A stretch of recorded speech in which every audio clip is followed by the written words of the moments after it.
Why some black men refuse to date black women. Well, I'm sure some women are sitting up in their seats for this one, right? All right. Well, for those who know, I am a black man, and my preference, I don't really have one. I don't do, I do peaceful. And good luck finding a woman that's peaceful. So, I mean, I guess I got my work cut out for me of some sort. But in all seriousness, why some black men refuse to date black women? It's a plethora of things, I believe, from just studies. And again, fellas, y'all can back me up. Women, you can, and even in your own, say, experience and stuff like that. But a lot of times it goes back to upbringing. You know what I'm saying?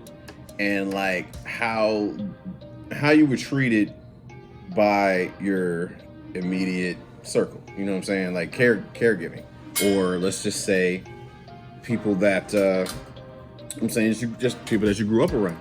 Be it family members, be it people, girls you knew in school or some shit. You know what I mean? How were you treated? You know what I mean? Like once you get older, you don't want to deal with the same pain that you went through. You know what I'm saying? Before. And that's not to say that other races don't put you through the very exact same pain. But for this question alone, we're just gonna stick with this shit, all right? So I'm gonna go to the mother connection. We're gonna call that. We're gonna call it the mother connection, all right? So if you had the type of mother who probably talked down to you, you know what I'm saying, tore you down as a man, probably maybe taking out the frustration they had for another man in their life, be it their father, be it the husband, the baby, you know, the father, the kid's father. And you know what I'm saying? They just took their frustration on you. If you got older, like those things, they stay with you. You know what I'm saying? You know, Ayanla, she had recently on an episode, she had a mother up there and she was talking about how she didn't realize how her words touched the soul of her son, which is true. You know what I'm saying? Like, again, I would say, like, even for me, you know, I feel that way. I feel like, you know, a lot of times I don't feel like my mother understands how powerful she is when it comes to me, because again, I adore her. Again, as you guys know from previous episodes, like I said, I practically worship this woman, which was wrong in my part. Of course, you learn that later on, but you know what I mean? But when you get older, you want to avoid the bad things that you've endured in your life. You know what I'm saying? Like, be it from anybody, no matter where it came from, but obviously staying with this topic, you know, you want to avoid anything that remotely gave you any type of bad experience growing up. So you look at how some men are with, you know, some black men have experience from their black mothers. You know what I'm saying? They have these issues. You know what I'm saying? That tend to happen with that. And then there's also, and there's an aspect, there's an aspect of upbringing. That's what we're talking about with the mother. Like I said, with the mother connection stuff. Then you have just where you grew up. You know what I'm saying? Like, if let's say you're a military brat and where you're stationed, you know what I'm saying, is nothing but majority of the girls around you are Asian. Probably going to be in Asian girls. You know what I'm saying? If you're at a military, if your parents are in the military as a young man, and you go to an area where there are like majority whites, probably gonna be in the white girls. That's what you're used to seeing. You know what I'm saying? Like there's so many different aspects that can go into this particular subject. I guess what I'm saying is that, you know, you got your mother connection. Again, how were things with you when you grew up? Did you have a type of mother that said things that tore you down? Did you have the type of mother that caused you a certain type of pain and dismissed how you felt? If that's the case, anything that reminds you of your mother, you're going to, like, in that aspect, you're going to avoid. That's the same thing for women with their fathers. You know what I mean? Like, if you had a father who really wasn't maybe not involved with you, you tend I know of a situation where a friend of mine, her daughter, father is really not, and wasn't really active, I'll say, in her life, so she tends to not be attracted to black men, which is still ultimately it's all about preference, and we'll get to that aspect. But getting back to the black men with the black women, yes, mother connection, where you grew up, or simply just a preference. It's just a preference you have. You know what I'm saying? And you're entitled to that. You know what I mean? I'm one of them. Again, me as a black man, listen, I love black women. Love all women for that matter. But again, I know for me, I've dated multiple races. You know what I'm saying? I've dated multiple races, and I've had some that treated me nice within black. Some treated me nice within Asian. Some treated me nice within Latina, white, stuff like that. It's really about what really works for you, where you connect. I mean, and how you were brought up. Again, I've done some hurtful shit to women outside the race. I hope that doesn't skew their view of black men. I don't really think it should be about that. I really think it should be about the person themselves. You know what I'm saying? Like we tend to make you know what I'm saying? We tend to go have a fixed mindset, like all black men do this, all black women do this, all Asian women do this, so on and so forth. But it could just be a preference, man. And I think, like I said, I think you should be able to like what the fuck you like, man. Fuck what anybody else thinks. That's on you. You got one life to live. You should live it the way you want to, truthfully. You know what I'm saying? If you sisters, if you're a black woman and you want to be with a white man, who the fuck are we to stop you? You know what I'm saying? Like, that's on you. That's your life. Fuck them. Black men, you want to be with white women, by all means. Fuck what they talking about, man. Half the people that are mad about you dating wouldn't even date you anyway. You know what I mean? Shit happens that way. You know what I mean? Like, again, what I will say is that some women don't do short men. They don't do short men. If you're a lollipop guild, if you're short, you know what I mean, 5 feet or 5'2", whatever's too short for you. If you saw a black man that's that short dating a white woman or a woman outside the race, how can you be upset when you wouldn't even date them?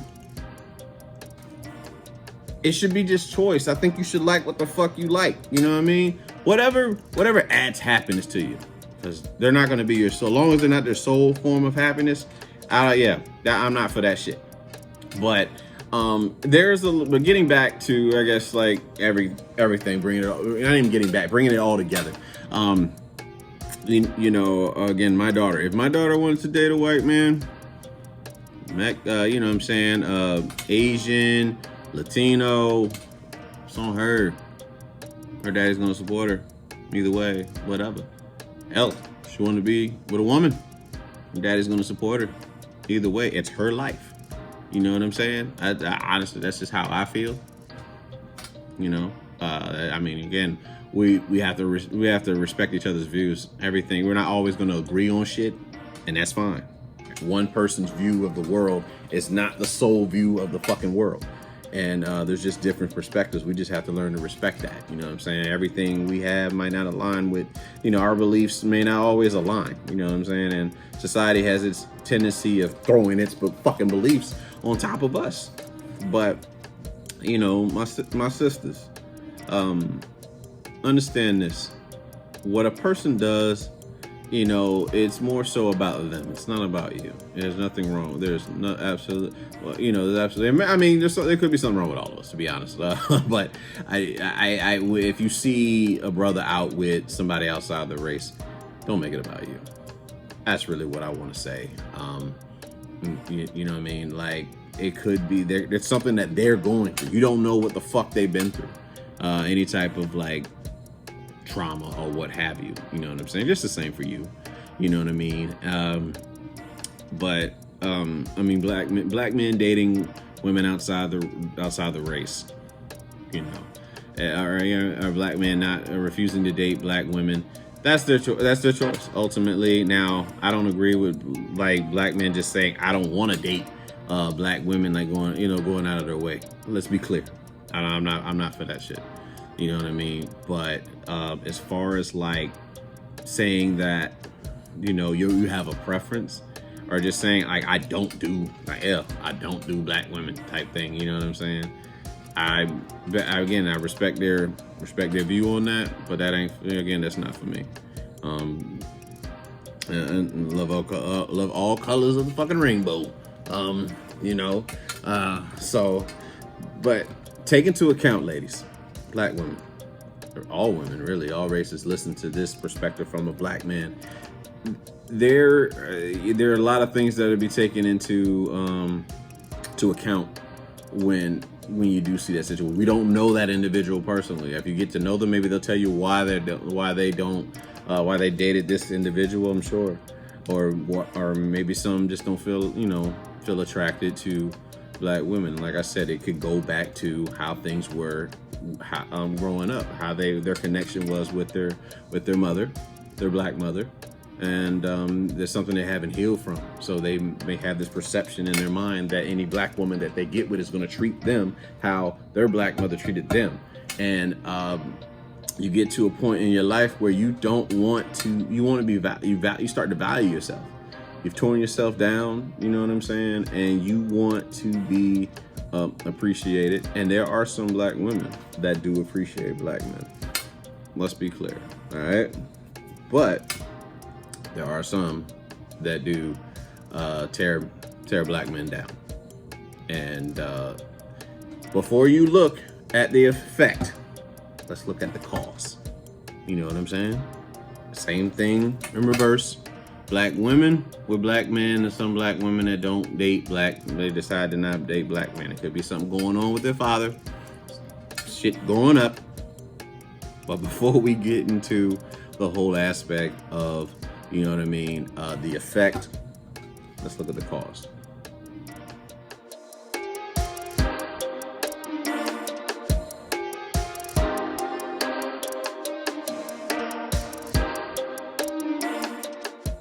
Do I have any special talents?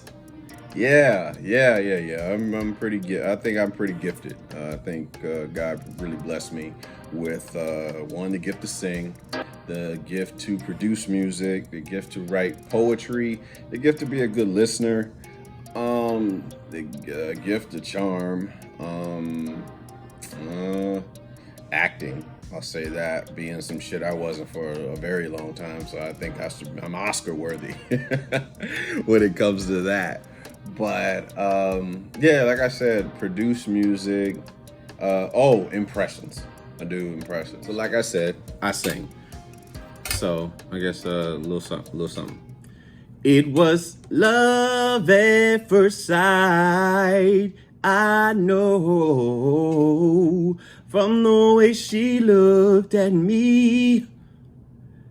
Her eyes said it all. Long days and nights we spent until she dropped the bomb on me. When she said that she was unhappily married with children, and I wish I'd never met her at all, even though I love her so, but she got love for me. But she belongs to someone else. Yeah. Impressions. My daughter used to love when she was little. She used to love for me to do Mufasa. So I guess I go with all right, Mufasa. Mufasa is everything the light touches is our kingdom. A king's time as ruler rises and falls like the sun. One day, Simba, the sun will set on my time here and will rise with you as the new king. all right. So you got Mufasa, right? Big Family Guy fan. Cleveland. Cleveland is another guy I can do. Hey, fellas. Ha ha ha. That's got all my stank of the day in it. That's just nasty. So, Cleveland. And then, like, my cousin, me and him used to watch, like, The Little Mermaid all the time. And he used to sing that under the sea shit in my fucking ear. Fuck you, Richard, for that. But, you know, Sebastian, I didn't know he was a human. you know, stuff, yeah, Everything is gonna be all right, Sam. Yeah, Louis. you know, shit like that. But produce music, write, poetry, good act. I say I can act. Yeah, I probably could act if I tried, but ultimately, figuratively, acted for a very long time. Like I was okay when I really wasn't. I was fucked up. What other talents? Like I said, good listener. I'm starting to get this mental health shit down. So I guess that's a gift, talent, one of them things. Businessman, with eBay and stuff like that. Oh, I cook. I can cook pretty good. Learning to grill really well. But the person you need to watch out when it comes to cooking is really my little brother. My little brother is coming up when it comes to cooking, man. Yeah, he's gonna be something special. I'm gonna tell you, he's gonna be something special to watch for. I still play ball very well. I still play basketball very well. Wasn't too bad of a wide receiver in my Air Force days. Doing flag football. Wasn't too bad. Yeah, wasn't too bad. I think that's it, really. I think, yeah. So produce music. I can play. Oh yeah, I play by ear. I play the keyboard by ear. I write poetry. Good listener. Good actor. Let's see. Basketball player, football player, chef. What else am I missing? Did I say sing already? I don't know. Whatever. Anyway, that's what I got. And those are my talents. That's my gifts.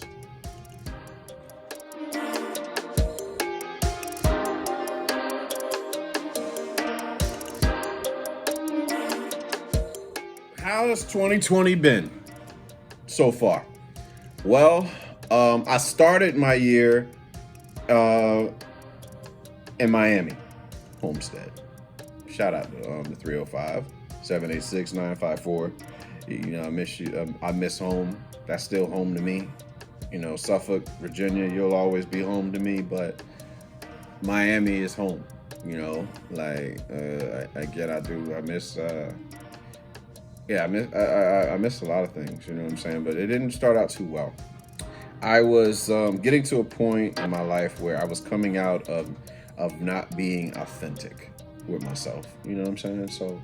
Like, I was trying to be something I wasn't for people who probably didn't care too much for me, you know, and it got to me mentally. Eventually you have to be yourself. So, I'm not gonna say people that didn't care too much for me. They didn't know how to love, you know what I'm saying? Me. And cause I didn't know how to love me, you know what I mean? I didn't set proper boundaries. If I don't have boundaries, why the fuck would you respect them? You have to have boundaries. I didn't know that. 2020. Well, I started off, you know, doing Meetup. Is that the fucking Meetup app? Whatever that shit is. Yeah, I was playing football down there and at Coral Gables. Shout out to the homies, man, if they ever see this shit. But you know what I'm saying? We used to play flag football. It was fun. And then, you know, really, I'll say like how Charlemagne says, like really idiots. Kobe died. COVID hit. And this is pretty much where we are. But I mean, I learned so much. I think I learned so much. I learned so much in fucking 2020. I learned a lot about myself and just like healing. It's not pretty. Healing is not pretty at all, man. And I learned, you know, I met some amazing people that I got to share. They shared their story with me, you know. and you don't realize that people are going through the very same shit, man. So we really shouldn't be trying to judge everybody, because you'd be surprised how much alike that we are. But it's just been one fucking hell of a journey, man. I moved, of course, like I said, moved to Miami. I moved up to Georgia, and Georgia's been interesting, because as soon as I got in this motherfucker after visiting family, I caught COVID. How crazy is that, right? You spend months having panic attacks, thinking you got the shit, like, damn, I can't breathe, type shit, and then like you realize you were just fucking overreacting, and then all of a sudden you get to a place. I was here no more than fucking 2 weeks, and I caught the shit, right? Had me out of work like close to a month. I'll be honest with you guys. I honestly thought that I didn't know if I was gonna live or die, to be truthful. And that's for anybody that's going through this shit. And I've known people that have died from this, people that have lost family members, mothers, grandmothers, fathers, sons, daughters, brothers, all of that. You know what I mean? Like, if 2020 taught me anything, it taught me to appreciate life, man, for what it is, and to be grateful. To practice gratitude, more gratitude. There's a lot of people in my life, man, I'm really thankful to have in my life that just constantly give positivity. One particular person, my best friend since I was 5th grade, Takara J.E.T.Sense, man, she's just amazing. If you ever got a chance to spend like an hour, maybe 10 minutes just talking to Kara. She's Smurf. She's T.Smurf. We got an episode together. Check that out. You can check that out through Anchor, or you can check that out through iTunes podcast. But the T.Smurf episode of JetSense exclusives is it's just a conversation. That's just what you get from her. You know what I mean? There's been who else just gives just that energy, you know what I mean, that I just love to take up. Again, one of my OGs down in Miami, Carson, is a Viking. He comes from, like, I think he's from Denmark or something like that, but he's, the energy that he brings, man. Of course, Karumbe, whenever me and him chop it up, and my boy Mark, you know what I'm saying, and even Brown Water Porter, like, for real, these people, man, there's just so many of them, and too many to name, really, and they're just remarkable people. Truthfully, if you just ever, a conversation can change so much. Yeah, you know what I mean. A conversation with somebody can change your whole fucking life, and it's impactful. It's impactful to have that to be able to have a conversation with somebody. Not on no surface shit. I'm sure that's impactful too. Maybe talking about sports, entertainment, or something like that, shopping. But when you get under the crust of a motherfucker and they talk to you and tell you about their story, man, you learn so much. I'm telling you learn so much, man. I'm forever thankful for a lot of people that have always kept that positive energy. You know what I'm saying? Like, I definitely have to shout out. Always been supportive. You know what I'm saying? Denisha Humphrey. You know what I'm saying? We went to school together, but she does makeup and all that stuff. But she's always got positivity. Who else, man? Lauren Williams, positive energy. Lauren Kelly. You know what I'm saying? These are all people who went to school with. I can't believe that, I was fortunate to go to school with so much people with this type of energy, you know what I'm saying, they give out, you know what I mean?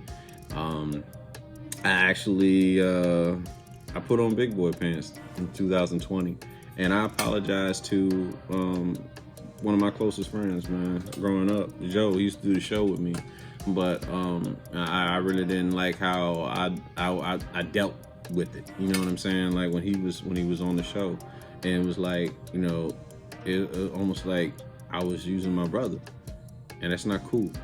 That's on me, you know what I mean? It's big, you got to be honest with yourself. So I hit that man up, I apologized to him this long ass text. You know what I'm saying? Things have been better since then, but you know, my mind was so set. My ego took over.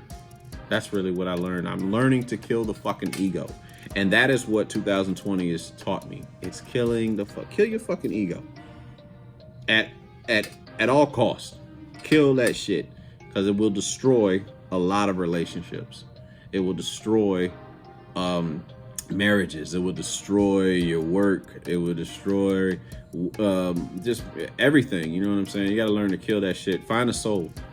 There's ego, and then there's the soul. You got to live in the soul, and that's what I'm really trying to live into now. I want to be, like I said, 2020 taught me how much of a father I wasn't, truthfully, you know, throughout my daughter's upbringing. And you just see things so differently.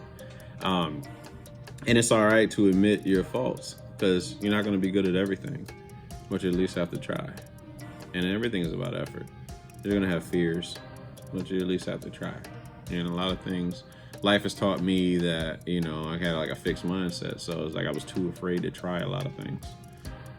One being I was too hell-bent on looking like something versus being something. Like looking like a great father, looking like a good father instead of being a good father. I was more hell-bent on looking like a good best friend instead of being a best friend. Looking like a friend instead of being one. And there's a lot of things I just didn't learn. I'm trying to learn that shit now, man, and it's just beautiful. To be honest with you, it's beautiful to see it. And I hope that you guys get impacted by that, and you see that within yourself. You know, whatever fucked up shit you did, it's all right. It's all right to admit your faults. So 2020 has taught me to appreciate the people that are for you, and to really value yourself. Ultimately, I spent a lot of time chasing people because I didn't love myself. I felt like I didn't love myself. But things have changed. Things are really about to fucking change.